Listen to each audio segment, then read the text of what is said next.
ये कमेटी काम कैसे करेगी दर्शकों? देखिए, अब मेरे प्रोड्यूसर भी ग्राफिक्स आपको दिखाने जा रहे देव, और उसके बाद मैं आपको समझाऊंगा, पूरी इंफॉर्मेशन लेकर आए आपके लिए कि आप इस पूरे मामले को समझिए, पूरा विश्लेषण। इन्फो नंबर 1, कमेटी पूरे देश के डेटा को स्टडी करेगी। ये जो कमेटी बनाई गई, जिसका ऐलान अमित शाह साहब ने किया है, वो पूरे देश के डेटा को स्टडी करेगी, जनसंख्या के पॉपुलेशन डेटा को। इन्फो नंबर 2, पता लगाएगी कि अवैध रूप से आए प्रवासियों के चलते कहां आबादी बहुत ज्यादा बढ़ गई है। बहुत क्रूशियल काम करने वाली है यह कमेटी। इन्फो नंबर 3 आपकी स्क्रीन पर दर्शकों, यह हर स्तर पर आबादी में बदलावों को जांच करेगी। हर स्तर पर जो आबादी में बदलाव है उसकी जांच पड़ताल की जाएगी। हर घुसपैठियों को देश छोड़कर भागना होगा दर्शकों, अगर यह कानून सख्ती से लागू हो गया। इन्फो नंबर 4, अचानक आबादी बढ़ने वाले क्षेत्रों में जमीन, पानी, रोजगार, राशन जैसे सीमित संसाधनों के लिए नीतियां बनाई जाएंगी। जितनी आबादी उतने संसाधन की नीतियां बनेंगी। इन्फो नंबर 5 आपको दिखाने जा रहा है दर्शकों, क्रूशियल इंफॉर्मेशन है। क्या करेगी कमेटी? समिति की रिपोर्ट के आधार पर भविष्य में सीमा सुरक्षा मजबूत करने का काम किया जाएगा। यानी यह हर तरह के डेमोग्राफिक डेटा को स्टडी करेगी, बॉर्डर से लेकर एक छोटे यूनिट तक। इन्फो नंबर 6, नागरिकता नियमों को बड़ा करने के लिए गाइडलाइन भी जारी करेगी कि किस तरह से सिविक बॉडी, सिविक सेंस ठीक से काम करे। इस पर बहुत क्रूशियल ये एक कदम सरकार का माना जा सकता है। लेकिन धर्म के आधार पर जनसंख्या का फीसदी भी बदला है दर्शकों, और आप ये डेटा देखेंगे तो आपको बहुत आश्चर्य होगा। भारत कहने को तो हिंदू बहुल राष्ट्र है, लेकिन जिस तरह से हिंदू धीरे धीरे अल्पसंख्यक कैटेगरी की तरफ बढ़ रहा है, बहुत क्रूशियल डेटा आपको दिखा रहे। 2011 में देखिए 79.80% मुस्लिम 14% थे। 2001 में 80, 13, 91 में 81 और 52। ये देखिए, पहले 12% थे, फिर 13% हुए, फिर 14%, यानी 13, 14 और 15। उसके बाद 1961 में मुस्लिम आबादी 10 थी, फिर 11% हो गई, उसके बाद 11.80% हो गई, और हिंदुओं की संख्या लगातार घटती जा रही, 83, 82। तो ये बहुत क्रूशियल एक इश्यू था सरकार के लिए कि हिंदू बहुल राष्ट्र में हिंदुओं की संख्या कम हो रही है, और जो मुस्लिम हमारे भाई हैं, जो नागरिक हैं, उनकी संख्या बढ़ती जा रही है। तो ये बहुत क्रूशियल डेटा है, और इस डेटा के स्टडी करने के बाद आपको ये पता चलेगा कि ये जो डेमोग्राफी बदल रही है, क्या ये नेचुरल फिनोमेना है? यानी हर जाति, समुदाय, धर्म के लोग बच्चे पैदा कर रहे हैं, तो क्या ये नेचुरल फिनोमेना है या मैनिपुलेशन इसमें किया जा रहा है? दर्शकों, क्या इस पे मैनिपुलेशन किया जा रहा है? क्या घुसपैठिए हमारी डेमोग्राफी को चेंज कर रहे हैं? क्या घुसपैठिए देश के नागरिकों का हक छीन रहे हैं? अगले घंटे लगातार एक बड़ा पैनल मेरे साथ जुड़ने जा रहा है। इस गंभीर चर्चा में हम बहुत सारे विषयों पर बात करेंगे, पूरा संपूर्ण विश्लेषण होगा। ये जो डेमोग्राफिक चेंज कमेटी सरकार ने बनाई है, स्वागत कीजिए मेरे साथ अनंत अमित जी हैं, बीजेपी के प्रवक्ता हैं। बहुत बहुत स्वागत है अमित जी, बहुत शुक्रिया आपने वक्त निकाला। पद्मश्री आरवीएस मनी सर आपको तस्वीरों में दिखाई दे रहे हैं, गृह मंत्रालय के पूर्व अवर सचिव रह चुके हैं sir, thank you so much, आपने वक्त दिया। गिनी साहनी साहब आपको दिखाई दे रहे हैं, प्रवक्ता हैं कांग्रेस पार्टी के, और मेरे साथ जेबा खान हैं जो कि पॉलिटिकल एनालिस्ट हैं। जेबा, आपका भी बहुत बहुत शुक्रिया कि आपने हमारे शो के लिए वक्त निकाला। सबसे पहले मैं आरवीएस मनी सर के पास जाता हूं। Sir, it's been lot of years, आपने बहुत क्रूशियल तरीके से गृह मंत्रालय में हर तरह के नए कायदे, कानून और सरकारों को देखा है बदलते हुए। ये जो कानून है, ये जो नई कमेटी बनी, डेमोग्राफिक चेंज कमेटी, ये कितनी क्रूशियल, कितनी इंपॉर्टेंट थी सर देश के लिए?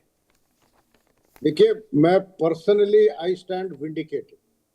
2007 में ये ट्रेंड पड़ना शुरू किया था, न केवल घुसपैठियों का पॉपुलेशन इंक्रीज का, बाकी तंजीम का, बाकी जो तहबीली के जवान का जमात जो काम कर रही थी उसके अलावा ग्रोथ होती थी। सडनली 50 किलोमीटर जो आज अमित शाह जी कह रहे हैं, वो 50 किलोमीटर वो क्रूशियल थे। वहां पर बंगाल, असम, त्रिपुरा, मेघालय। अच्छा, कुछ चीजें बता दूं कि जैसे कोकराझार रैट हुआ था 2012 में। मैं नहीं कह रहा, एच एस ब्रह्मा बाद में चीफ इलेक्शन कमिश्नर रिटायर हुए थे, उन्होंने भी तब भी फ्लैग किया था 2012 में, कई लोगों ने फ्लैग किया था। ये इसी घुसपैठ के वजह से ट्राइबल एरिया में, रेस्ट्रिक्टेड एरिया में, जहां आम भारतीय नहीं जा सकता, वहां जाके वो सेटल हो गए और वहां जाके लड़कियों को छेड़ के उस हिसाब से हुआ था। ऐसे कई आपको मिलेंगे। बाकी बशीरहाट में देखिए, नीचे आप गंगा सागर की तरफ जितना जाते जाएंगे बंगाल में, वो बहुत ही इम्पोर्टेंट एरिया है जहां पर बहुत कुछ हुआ था। तो इसके बारे में हमने कई कमेटी बना के मीटिंग्स किया था, परंतु तत्कालीन सरकार का पॉलिटिकल विलिंगनेस नहीं होने के कारणवश ये जो भी कायदे कदम उठा सकते थे वो नहीं उठा पाए। मैंने अपने किताब में इसके बारे में जिक्र किया है, मिथ ऑफ हिंदू टेरर में, और कई बार ये बात कहा है, बार बार कहता आ रहा हूं, ये पॉपुलेशन का जो विश्लेषण करिए, there are lot of issue. उसके अलावा हर जगह पे, जैसे महाराष्ट्र में हो रहा है, महाराष्ट्र में एक किरीट सोमैया है, मेंबर ऑफ पार्लियामेंट है, वो अकेले इसके अगेंस्ट अभियान चलाए हुए हैं। बाकी केरला के अंदर जाएंगे आप, त्रिपुर है तमिलनाडु में, इतना ज्यादा चेंज हो चुका है जनसंख्या का। दिल्ली में जाइए, नोएडा में पीछे आपने देखा होगा कि किसी 10 साल पहले किसी मेड के ऊपर जब बात हुई थी तो पूरा उनका जो समुदाय था इलीगल इमिग्रेंट्स का, उन्होंने दे held the society for ransom. ऐसे ऐसे कई जगह हुआ है। तो मैं पहली बात तो अमित शाह जी को बधाई देना चाहता हूँ, ये बहुत ही इंपॉर्टेंट कदम है। और इसमें बहुत इंपॉर्टेंट बात है, एक दुर्गा शंकर मिश्रा जी हैं, वो गृह मंत्रालय में भी जॉइंट सेक्रेटरी फॉरेनर्स रह चुके हैं, उनको इसका पूरा संज्ञान है, ये पूरे इश्यू का संपूर्ण संज्ञान है, और वो एक बहुत ही महत्वपूर्ण भूमिका निभाएंगे इस कमेटी का मेंबर होते हुए। इनफैक्ट वो इस कमेटी के रीढ़ की हड्डी है। शमिका रवि है, वो इकोनॉमिक इश्यूज के ऊपर करेंगे, मगर जो पॉपुलेशन और जो इलीगल इमिग्रेंट्स, जो सिटीजनशिप वायलेशन वगैरह हो रही है, इसके ऊपर अगर कोई रिसोर्स पर्सन है, कोई संसाधन है इस कमेटी में, तो दुर्गा शंकर मिश्रा रहे हैं। मेरे ही कार्यकाल में वो वहां पर ज्वाइंट सेक्रेटरी फॉरेनर्स थे, उनको इसके बारे में बहुत अच्छा। और ये जो बॉर्डर मैनेजमेंट इश्यूज के ऊपर भी हमने जब मीटिंग किया था, तो ये दुर्गा शंकर मिश्रा जी पूरे संज्ञान है, उनका अवगत कर रखा है, तो he will be playing a very very crucial role.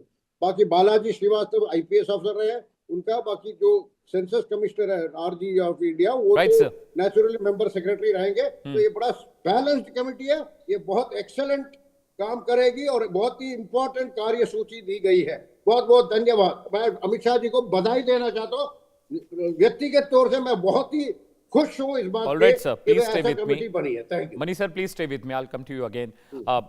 इससे पहले कि मैं ज़ेबा के पास जाऊं, बीजेपी प्रवक्ता के पास जाऊं, मैं कांग्रेस के पास जा रहा हूं। गिनी साहब, क्या पिछली सरकारें इतने क्रूशियल इशू को नजरअंदाज कर रही थी, और क्या डेमोग्राफिक चेंज नेशनल सिक्योरिटी का इशू है कांग्रेस के लिए? सर, सबसे बड़ी बात यह है कि आपने 2 सवाल पूछे कि पिछली सरकारें इग्नोर कर रही थी। सर, 1947 में देश आजाद हुआ, 1951 में पहली जनगणना हो गई, उसके बाद लगातार हर 10 साल बाद जनगणना हो रही है। पहले 51 में, 61 में, 71 में, 81 में, 91 में, 2001 में, 2011 में, अब 2021 में होनी थी, जो मोदी जी ने टाल दी और बहाना दे दिया कोरोना का। अब आप ये सवाल तो इन सरकार से पूछिए ना कि कांग्रेस ने कहां इतने क्रूशियल पीरियड को साइड में किया। आप जो है, सबसे बड़ी बात मेरे को यहां पे दिखती है सर कि बहुत जल्दी विपक्ष को कटघरे में खड़ा कर दिया जाता है, जबकि विपक्ष ने पूरे देश हित में काम करे हैं। आप किस आधार पर यह बात कह रहे हैं कि कांग्रेस ने किसी भी डेमोग्राफिक चेंज को मेजर करने में कमी छोड़ी हो? कांग्रेस तो लगातार हमारे देश के अंदर जनगणना कराती रही है। ये तो मोदी सरकार की विफलता है जो आज तक देश की जनगणना नहीं करा सकी ये सरकार, और आप कह रहे हैं जी लॉलीपॉप दे करके 2027 में कराएंगे। अरे आप जनगणना कराओ ना, आप अपने आप से कहां से आंकड़े लेके आ जाओ, किसकी आबादी कितनी बड़ी? ये तो झूठे प्रोपेगेंडा है इन लोगों के चुनाव जीतने के, हिंदू मुसलमान कराने के देश में। क्या आज ये देश में मुद्दा होना चाहिए? मतलब अगर आपको लग रहा है कि मुसलमानों की आबादी ज्यादा बढ़ रही है, हिंदुओं की कम बढ़ रही है, तो ये तो आप हिंदू परिवारों से पूछो ना, बच्चे पैदा क्यों नहीं कर रहे हैं, वो क्यों आबादी नहीं बढ़ा रहे? आज हम हिंदू संगठनों को देखते हैं जो कहते हैं कि भैया 2 बच्चों पे 11,000 देंगे, 31,000 देंगे। एक तरफ सरकार कहती है कि जनगणना पे नियंत्रण लगाओ, एक तरफ यही हिंदू संगठन के लोग कहते हैं जनगणना बढ़ाओ। तो भाई बढ़ाओ ना, आपको किसने मना कर दिया? शादी आपकी, परिवार आपकी गृहस्थी जिंदगी, आपको कौन रोक रहा है बच्चे पैदा करने से? 2 करो, 3 करो, 4 करो, 5 करो, हमने मना थोड़ी ना करा, या कांग्रेस ने आपको आके रोक दिया? तो ये सोचने वाली बात है साहब कि ये सिर्फ और सिर्फ चुनावी रणनीति है। और ये घुसपैठ की बात करते हैं कि घुसपैठिए जो है वो किसी तरीके से जनगणना को बढ़ा रहे हैं। तो भाई आज 12 साल से आज सत्ता में आप बैठे हुए हो, सारा बॉर्डर आपके हाथ में है। अगर घुसपैठिए आ रहे हैं तो आपके लिए शर्मसार होने वाली बात है। आपको शर्म आनी चाहिए इस बात में कि हमारी सीमाएं इतनी कमजोर कैसे होगी कि बांग्लादेश से लोग टाप के तारों के नीचे से आ जाएंगे। तो ये सोचने वाली बात है, ये कुछ नहीं है, ये सिर्फ एक प्रोपेगेंडा है, ये सिर्फ हिंदू मुसलमान करना है, चुनाव जीतने का तरीका है। और इससे ज्यादा कुछ नहीं है। किसकी आबादी कितनी है ये आपकी और हमारी एक रिपोर्ट पेश नहीं करेगी, ये देश की जनगणना की रिपोर्ट पेश करेगी। सरकार पे दबाव बनाइए कि जनगणना हो। आज कितने बुजुर्ग ऐसे हैं जो 2011 में 50 साल के थे, आज 60 साल से ऊपर के हो चुके हैं, उनकी पेंशन नहीं लग रही है, क्योंकि सरकार को पता है कि जैसी जनगणना होगी कितने सारे बुजुर्गों का हमारे ऊपर प्रेशर आएगा पेंशन देने का, तो ये पेंशन से भी बच रहे हैं। तो हमारे हिसाब से ये जनगणना हिंदू मुसलमान करा के हिंदुओं का वोट पाने का एक तरीका है, इससे ज्यादा और कुछ भी नहीं है। यही मैं ठीक है कहना गिनी चाहता साहब, हूं। मैं अमित जी के पास जा रहा हूं। अमित, ये जो डेटा सरकार पेश कर रही है ये डेटा गलत है, फेक है, मैनिपुलेटिव है, कांग्रेस ये आरोप लगा रही है। मैं ज़िबा के पास भी जाऊं।